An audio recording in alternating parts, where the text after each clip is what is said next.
A gente vai mergulhar agora numa história incrível sobre poder, luto e uma decisão, no mínimo, chocante. O cenário é a cidade de Ziklag. Davi tinha acabado de voltar de uma vitória gigantesca, mas a paz não durou muito. Só 2 dias depois, um mensageiro aparece.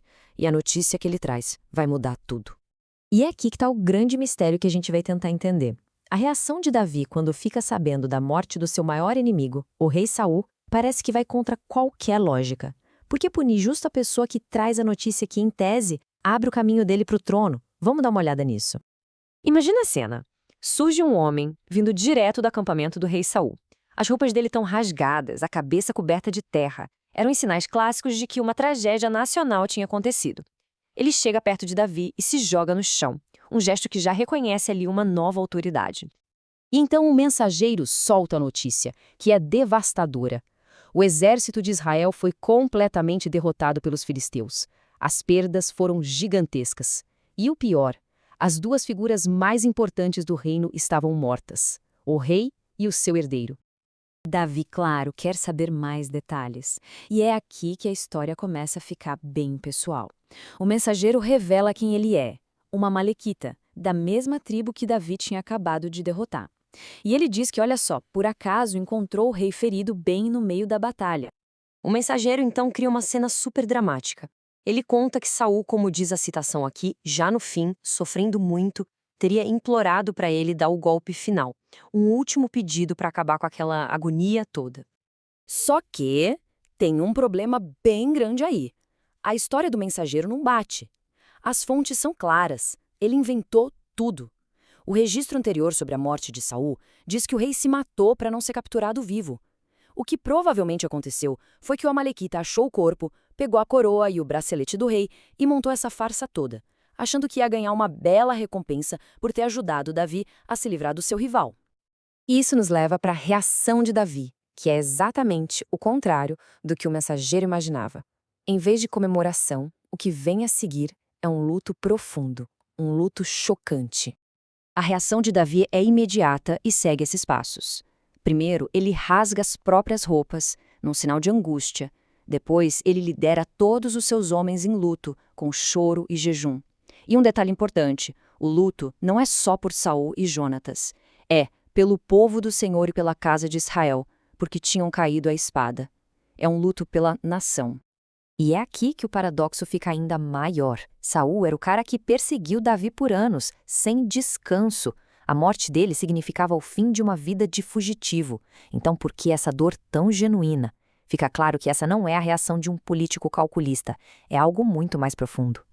Passado o choque inicial e o momento de luto, a atenção de Davi se volta de novo para o mensageiro. Chegou a hora do julgamento.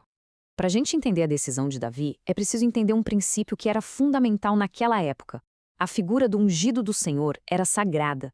O próprio Davi, por 2 vezes, teve a chance de matar Saul, mas não fez isso, justamente por causa desse status. Era uma linha que ele simplesmente não cruzava. A pergunta de Davi é direta, cortante de estudo. A questão aqui não é uma vingança pessoal contra Saul, mas sim a quebra de um princípio sagrado. Na visão de Davi, o ato que aquele homem confessou não foi um favor, foi um crime terrível. E aqui vem o ponto final. Davi manda executar o amalequita. Por quê? Porque as próprias palavras dele o condenaram. Na ânsia de ganhar uma recompensa, ele confessou um crime gravíssimo. A mentira que ele contou para ter uma vantagem acabou se tornando a sua própria sentença de morte. Mas a história não termina com o julgamento. Ela termina com poesia. Davi compõe um lamento, uma canção fúnebre que ficou conhecida como o Lamento do Arco. E essa canção é a prova final do caráter dele e da sinceridade do seu luto. O lamento começa com esse refrão poderoso que se repete ao longo do poema. Ele já dá o tom logo de cara. Isso não é uma vitória pessoal, é uma perda trágica para toda a nação. A grandeza de Davi aqui é impressionante. Ele escolhe honrar o inimigo. Ele pede para a notícia não se espalhar, para que os inimigos de Israel não façam festa. Ele não lembra de Saul como seu perseguidor, mas como o rei vitorioso que trouxe riqueza para a nação, que vestiu as mulheres com roupas de luxo e joias de ouro. Davi elogia a força e a união dos dois, pintando um retrato de guerreiros nobres.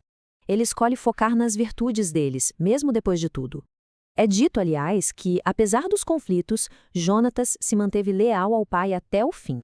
A dor de Davi fica muito mais pessoal quando ele fala de Jonatas. Ele descreve uma amizade tão profunda, tão verdadeira, que ele valorizava mais do que qualquer outra coisa. Jonatas era o príncipe que estava disposto a abrir mão da própria coroa por amor ao amigo. E assim, o lamento desvenda o mistério do começo. As ações e as palavras de Davi mostram um coração que não comemora a queda de um inimigo. Pelo contrário, mostram um líder que sente a dor da perda nacional e que honra tanto o amigo quanto o adversário. E isso tudo nos deixa com uma reflexão final. Essa história antiga nos desafia a pensar sobre o que é a verdadeira liderança. Seria a busca pelo poder a qualquer custo? Ou a capacidade de manter a honra, a compaixão e os princípios, mesmo quando seria muito mais fácil jogar tudo pro alto? Uma pergunta que continua tão relevante hoje quanto era há milhares de anos.